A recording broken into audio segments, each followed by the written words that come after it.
B Unnikrishnan സാറിനെ പോലെ ഉള്ള ഒരാൾ സീരിയസ് ആയിട്ട് അത് സീരിയസ് ആയിട്ട് ഇങ്ങനെ പറയണ്ട, അത് തല്ലുകൊണ്ടുത്തരമുണ്ട്. പ്രൊമോഷന് വേണ്ടി സഞ്ജു നിർമ്മാതാവ് വിളിച്ചപ്പോൾ സഞ്ജു ആണ് നമ്മുടെ നിർമ്മാണം. സഞ്ജു ഡോക്ടർ അദ്ദേഹം എന്നെ വിളിച്ചപ്പോൾ ഞാനിതിന് വരുന്നില്ല എന്നായിരുന്നു എൻ്റെ തീരുമാനം. കാരണം സാർ മറ്റൊന്നുമല്ല, കുറേ ഇൻ്റർവ്യൂസ് ഒക്കെ കൊടുത്തു. അപ്പോൾ ഇനി വേണ്ടാന്നൊക്കെ ചിന്തിച്ച് വീട്ടിലിരിക്കുകയായിരുന്നു.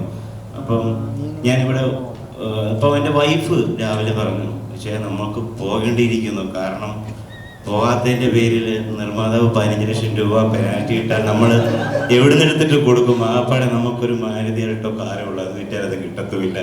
അങ്ങനെ പണമില്ലാത്തതിൻ്റെ പേരിൽ ഇവിടെ പ്രൊമോഷൻ വന്ന ഒരാളാണ് ഞാൻ. അല്ല, അത് നമ്മൾ എത്ര നിസ്സാരവൽക്കരിച്ച് കണ്ട, ഇപ്പോഴും വീണ്ടും കുഴപ്പമായി.